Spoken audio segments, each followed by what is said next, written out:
Naomba nikuulize, lini mara ya mwisho uliomba? Uliomba bila haraka? Uliomba bila kutazama saa yako mara kwa mara? Uliomba bila kutamani maombi yaishe haraka, urudi kwenye shughuli zako? Kuwa mkweli moyoni mwako. Wengine tunaomba kama tunavyozungumza pale tunapokuwa tumetigiwa na wrong number.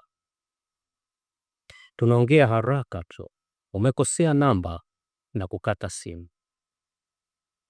Wengine tunaomba tu pale tunapokuwa na shida, na wengine kwa kweli tunazungumzia maombi zaidi ya tunavyoomba. Lakini maombi yanapaswa kuwa mapigo ya moyo ya muumini. Maombi ndiyo moyo wa imani, sio kitu cha dharura, sio ibada ya kidini tu, ni uhai wa imani. Sasa kwa nini maombi yanakuwa magumu? Kwa nini maombi yanaonekana kitu cha ajabu? Karibu tuzungumze kuhusu jinsi ya kujenga maisha imara ya maombi, sio maisha kamilifu ya maombi, sio maombi ya kujionesha, sio maombi ya lugha ngumu ya kidini, bali maombi ya kweli ya kila siku, yenye nguvu, yanayokubadilisha wewe kabla hayajabadilisha hali yako. Tuanze na neno la Mungu. Yeremia 29:12. Nanyi mtaniita, mtakwenda na kuniomba, nami nitawasikiliza. Basi tutafakari neno hili. Mungu anasema mtaniita, mtakwenda, mtaomba, nami nitawasikiliza. Mungu hasemi labda nitawasikiliza. Mungu hasemi nitawasikiliza kama mtaomba kwa usahihi. Mungu hasemi nitawasikiliza kama maneno yenu yatakuwa mazuri. Mungu anasema atatusikiliza. Manake nini? Manake maombi si maonesho. Maombi ni mahusiano kati ya mwanadamu na muumba wake. Sasa kama maombi ni mahusiano hayajengwi kwa siku moja. Mahusiano yanajengwa kila siku kwa makusudi, kwa uvumilivu. Watu wengi wanapata shida katika maombi kwa sababu hawaelewi maombi ni nini. Maombi sio mashindano ya misamiati migumu ya Kikristo. Maombi sio kuonesha ubingwa wa theolojia. Maombi ni mazungumzo kati ya binadamu na Mungu wake. Basi sasa fikiria kama rafiki yako wa karibu angezungumza na wewe mara moja tu kwa mwezi. Kama mwenzi wako angezungumza na wewe pale tu anapohitaji kitu. Kama mtoto wako angekupigia simu pale tu anapokuwa na shida. Hayo ungeita mahusiano imara? Hapana. Sasa wengi wetu tunatarajia ukaribu wa kiroho bila kuwa na mazungumzo ya kiroho. Haiwezekani. Maombi sio kusema maneno sahihi, ni kuja tu na moyo wa dhati mbele ya Mungu.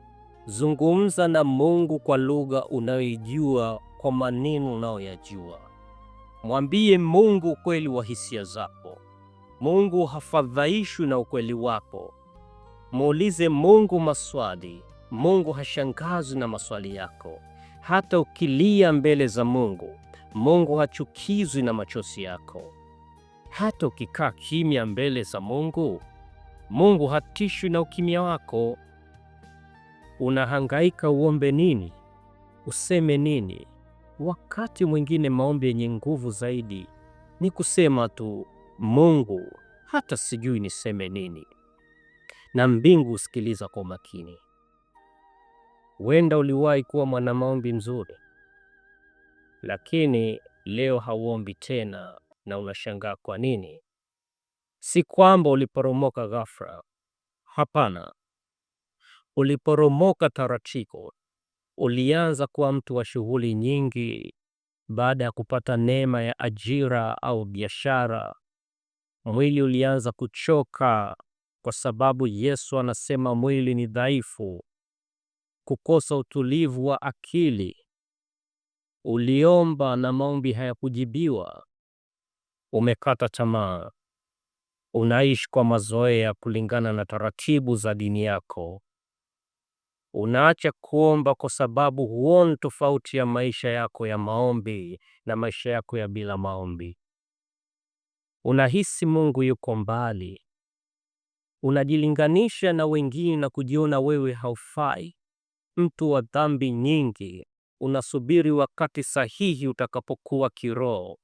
Sikiliza mpendwa, maombi hayategemei hisia. Ni hivi, hatuli tu tunapojisikia njaa. Hatulali tu tunapojisikia usingizi. Kuna wakati tunakula bila njaa na tunalala bila usingizi. Sio lazima uwe na shida ndio upige magoti uombe. Maombi ni nidhamu tu, na nidhamu haimaanishi ukamilifu. Nidhamu inamaanisha kufanya mara kwa mara. Katika Luka 11, wanafunzi wanamwona Yesu akiomba. Hakumwambia awafundishe kuhubiri. Hawakumwambia awafundishe kuponya. Hakumwambia awafundishe kufanya miujiza. Walimwambia, Bwana, tufundishe kusali. Kwa nini? Kwa sababu aliona kitu. Kila Yesu alipoomba alirudi akiwa mtulivu. Alirudi akiwa makini. Alirudi akiwa na nguvu. Maombi hayakumchosha, yalimpa nguvu. Yesu aliomba asubuhi. Yesu aliomba peke yake. Yesu aliomba kabla ya maamuzi makubwa. Yesu aliomba akiwa amechoka. Yesu aliomba akiwa chini ya shinikizo.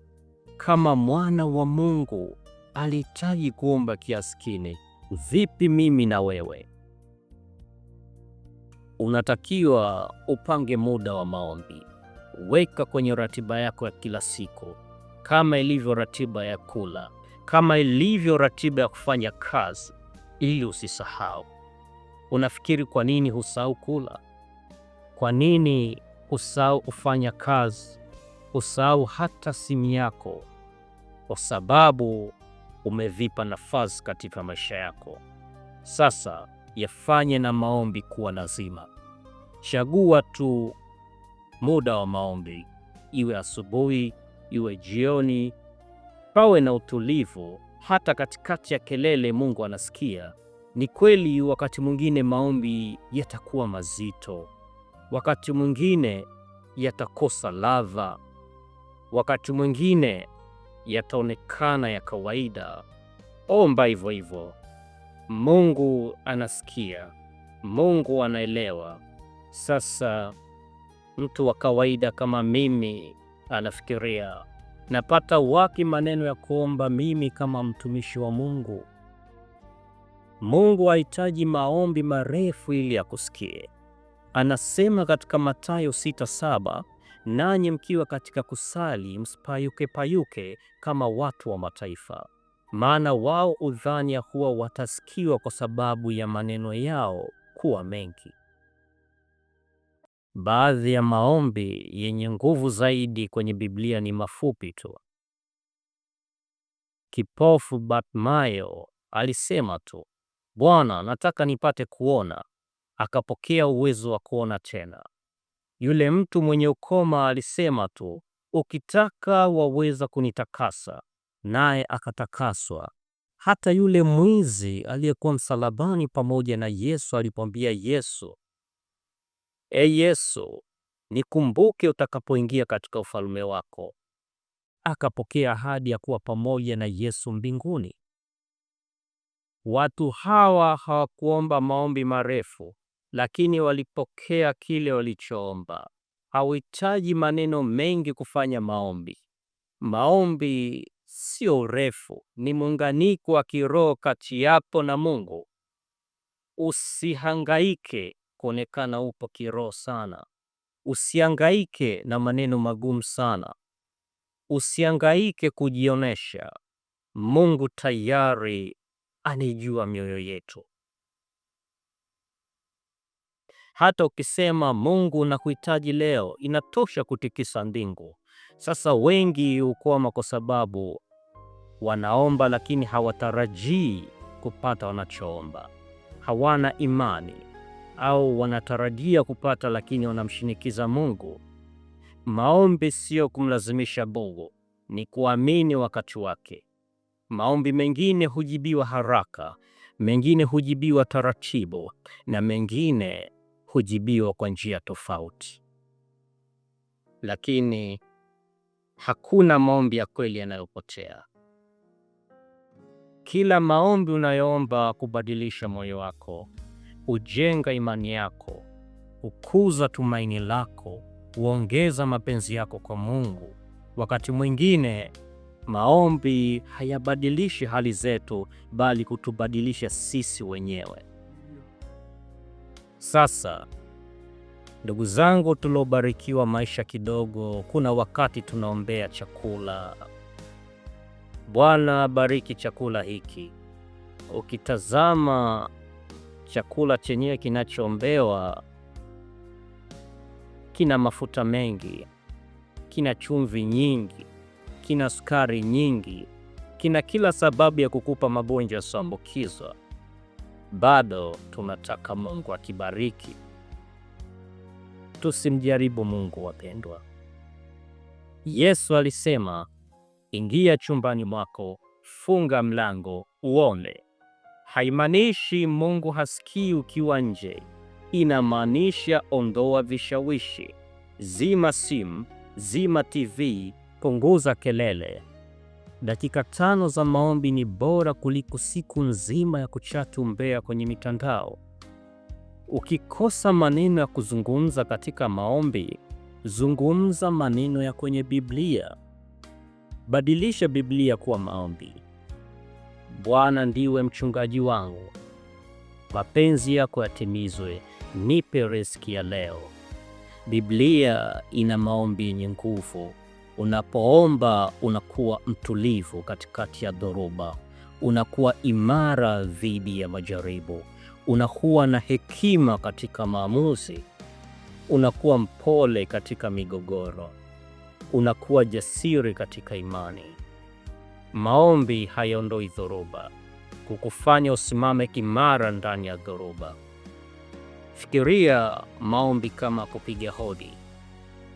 Hodi ya kwanza inashtua, hodi ya pili ina mashaka, hodi ya tatu ina matumaini, na mwisho mlango ufunguliwa. Sio kwa sababu ulipiga hodi kikamilifu, bali kwa sababu uliendelea kupiga hodi.